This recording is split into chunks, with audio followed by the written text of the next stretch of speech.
So I was invited here to speak about the Hungarian situation, which is a very broad theme. So in order to fit the time frame, I decided to present you 3 funding organizations and their activities, both around the regime change and today.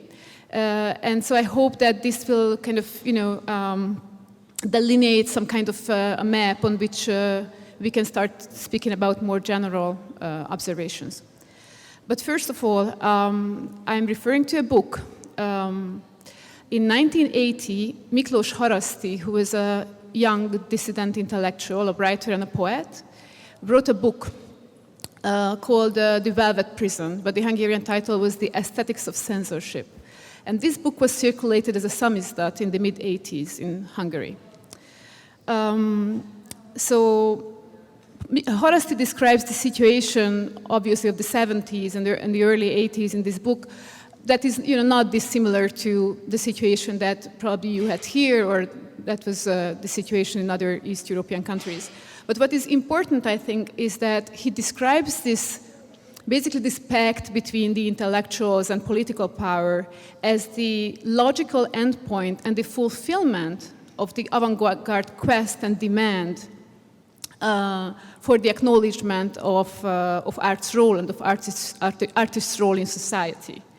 So he says that before socialism, art was at the mercy of market economy and of commercialization, and artists worked in social isolation where they were handled as like clowns or agents provocateurs or like weirdos.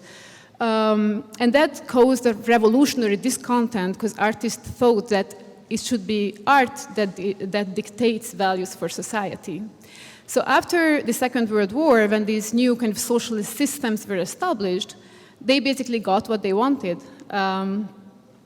So they got influence. Their role and their importance in society was finally acknowledged. They got state employment. They were given responsibility and also lots of funds in turns. So in Haraszti's word, the artist was rescued from his exile in the limbo of bourgeois independence. So instead of individual freedom, now came the freedom from material necessity. And there was social mobility, there were all these kind of artist retreats and lots of prizes and subsidies. So in turn, what was expected was, of course, loyalty. That artists accept certain rules and they don't go beyond certain boundaries in their thinking and expression, but then they could practice their art. And actually, this worked for most of the artists. So he compared this system to that of a capitalist corporation where the employee internalizes the values and the goals of the corporation. But the major difference is that in the case of the socialist state, there is no other possible employer, right? So if the employee is not happy, he or she cannot change the employer or the company. So he says, here an employee's resignation means farewell to his vocation, his only freedom. So the lack of alternative was actually crucial to the workings of this socialist consensus and system. And as Vesna said, this is why in the early 90s, part of the intellectuals, part of the artists were not very interested in structural change because they were in position and there was a kind of safe structure. And then in the mid-80s entered György Soros, who was a Hungarian emigre and a US millionaire, who in 1984 already made a contract with the Hungarian state and established the Soros Foundation within the Academy of Sciences.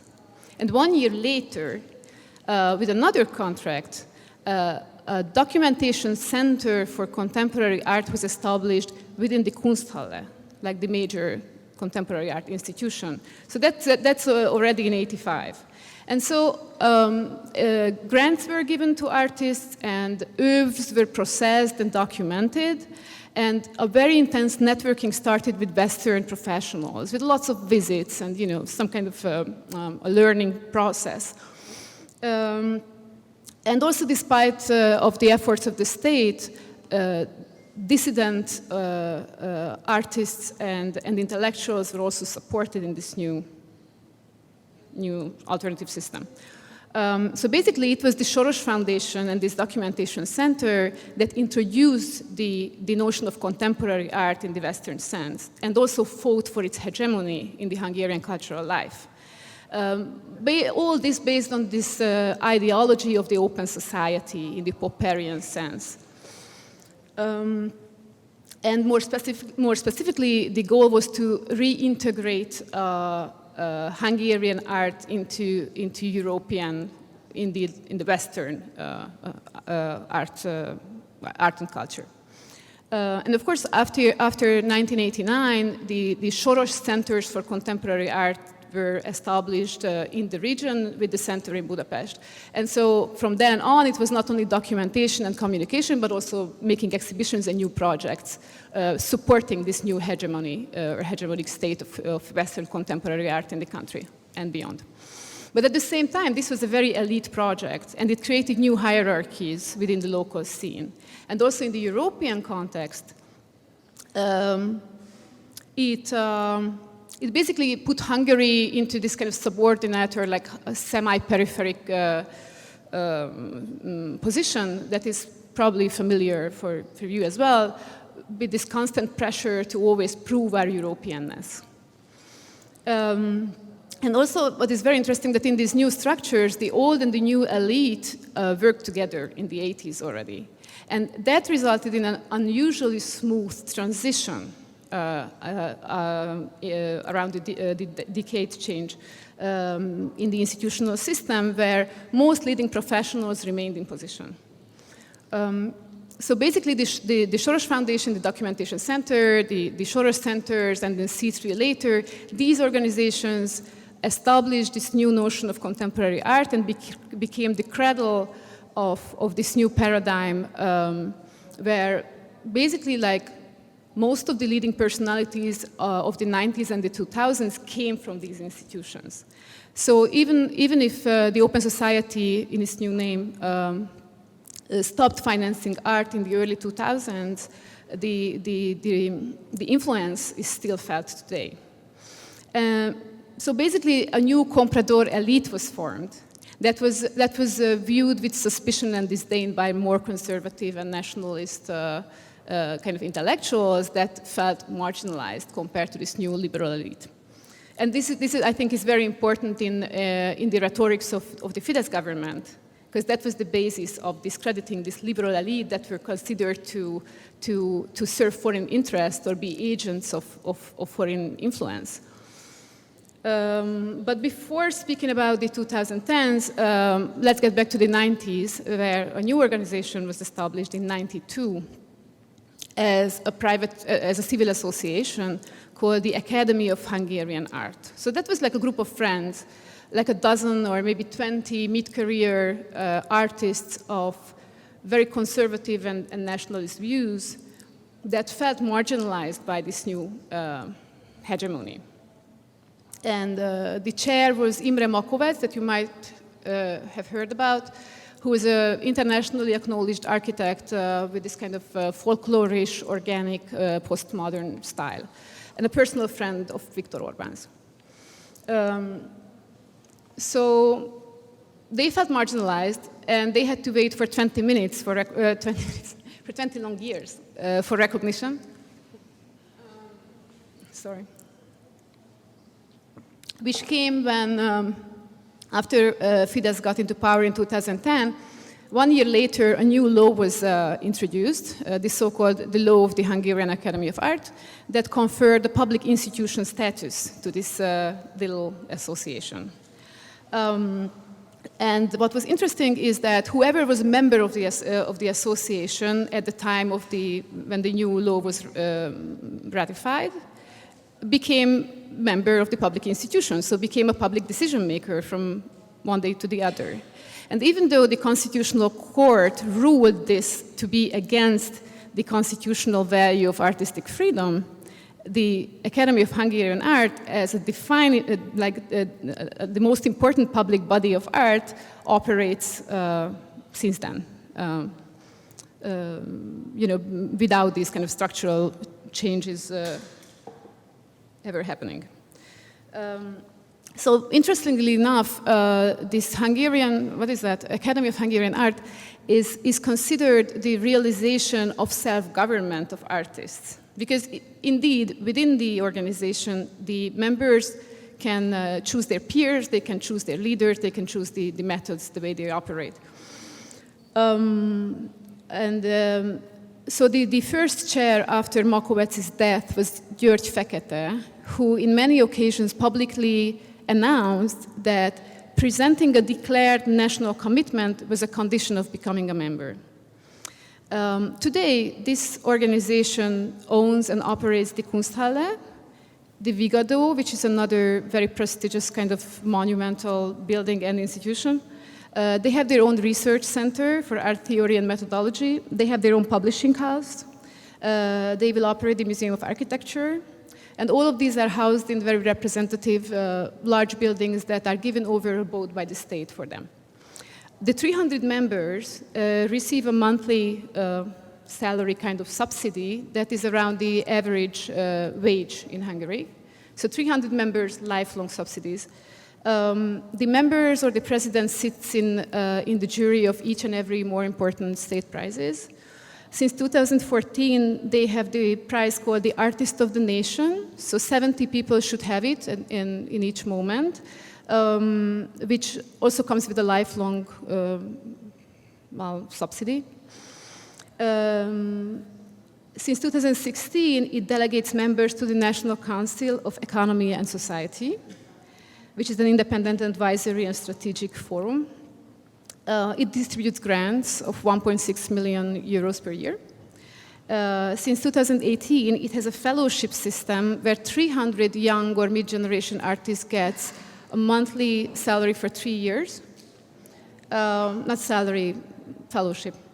And also in 2018, they introduced a life annuity or like an artist pension for holders of important state awards above 65 years. Which is, again, a lifelong monthly subsidy that is like more than 4 times the minimum retirement pension each time. So you could think that this is like paradise for artists, this Hungary, right? But the problem is that basically it's an insignificant civil group that was chosen based on friendship and loyalty instead of professional criteria. So basically, it's a parallel structure that is developed because we have a National Cultural Fund, we have a research center for art, we have lots of institutions for presenting art and giving out grants, but the money is mostly rechanneled to this new, much less transparent and very loyal organization. So obviously, there is no autonomy, obviously, there is ideological control that they are happy to accept. There is no professional criteria. And what is also interesting is that in this organization, they think and operate totally outside of the realm of contemporary art, which is like basically ignored and denied and marginalized. Even the importance of the neo-avant-garde is questioned by this really conservative group. So that was the second organization. And I'd like to speak very briefly about the third one, which is the National Cultural Fund, that still has 30 million euros per year to distribute among various forms of arts, have their boards, and also like heritage and publishing and basically all realms of culture.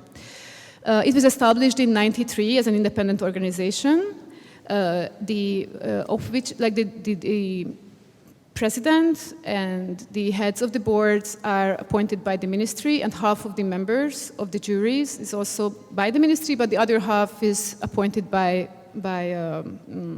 professional organizations, like art organizations.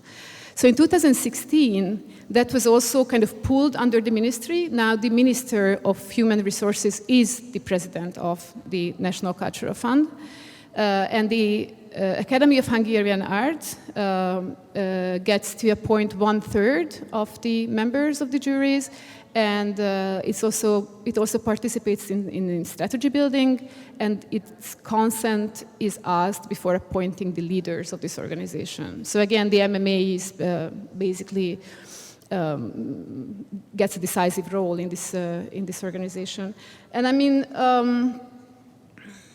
what you should understand is that this power that the Academy is given doesn't mean autonomy, because at the end of the day, the loyalty is the only thing expressed. Like the Academy doesn't really have its own values or canons or preferences or visions or strategies for art.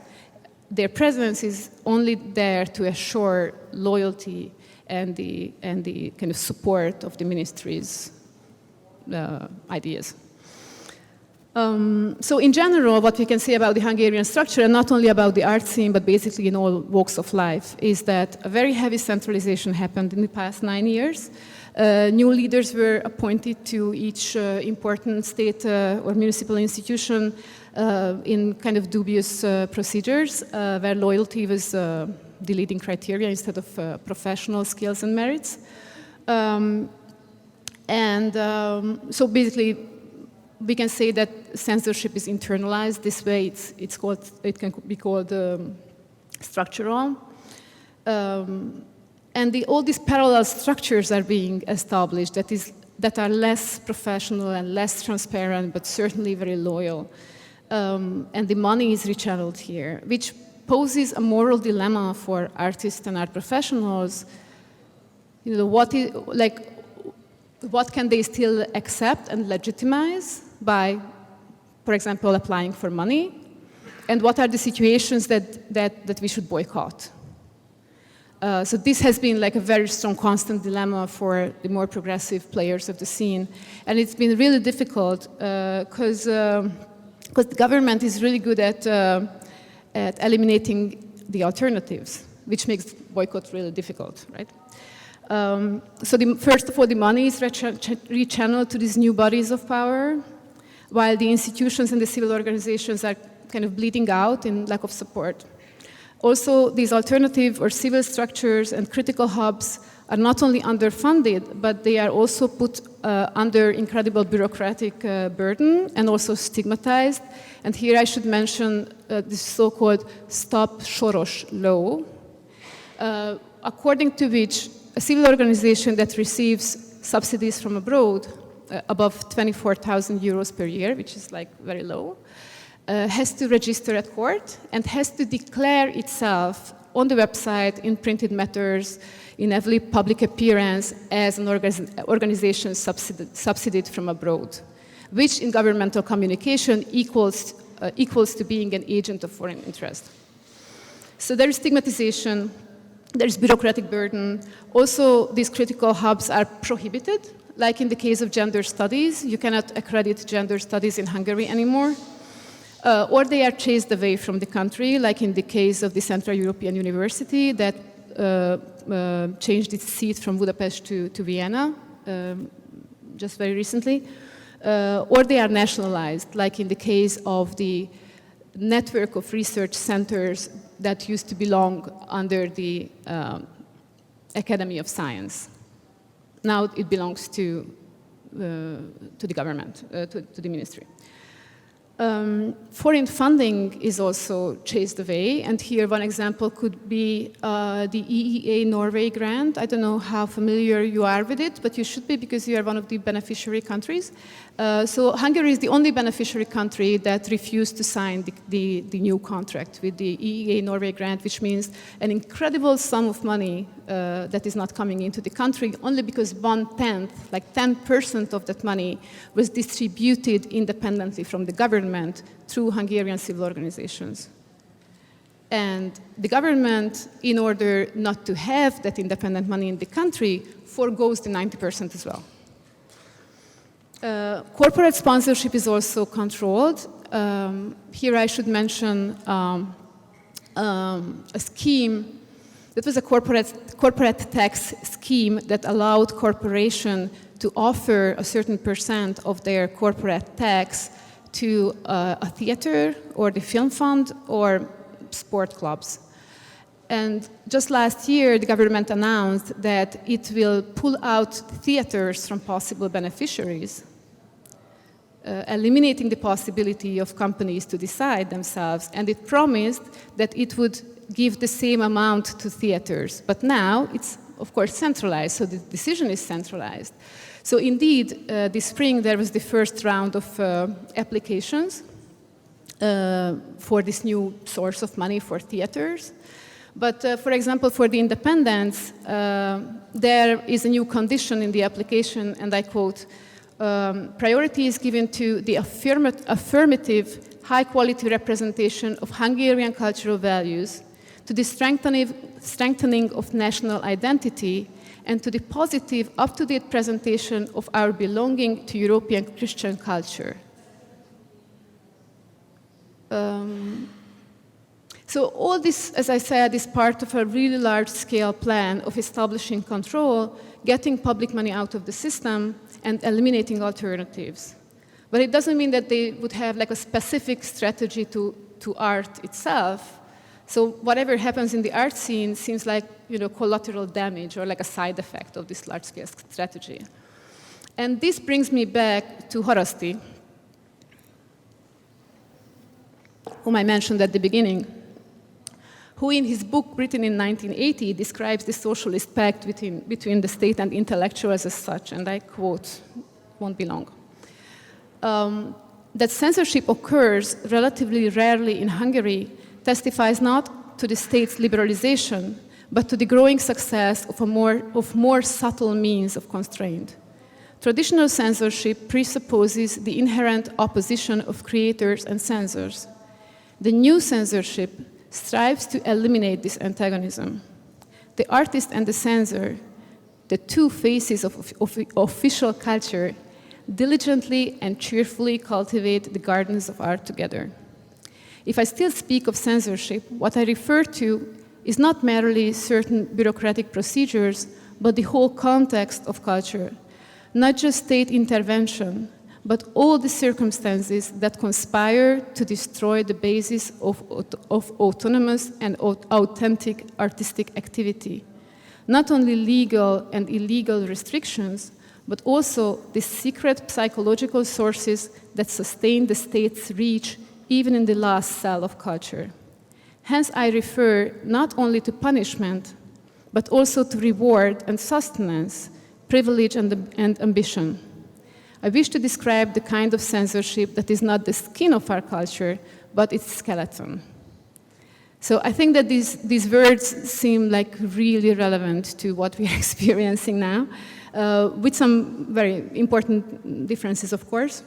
But what is interesting is that in this situation, re-enters Soros again in 2019.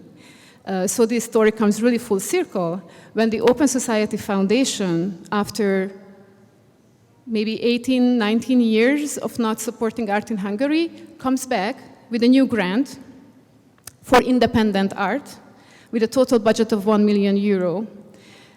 And again, to finish my presentation, I quote their statement, or part of their statement, which says, "The grant is to help preserve the diversity of Hungarian culture, creative freedom, and the independence of arts by supporting independent and innovative projects and significant professional workshops that don't receive sufficient public funding for non-qualitative reasons."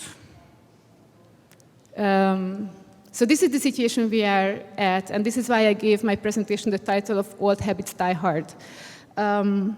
So I'm happy to discuss with you some details or answer questions, but before that I'd like to acknowledge my indebtedness to Kristóf Nagy, who is a young researcher who writes his PhD on the financing of art around the regime change. So he helped me a lot, especially with the story of the Soros Foundation in the early years. So if you are interested in these themes in a regional level, you should be aware of his work. Thank you.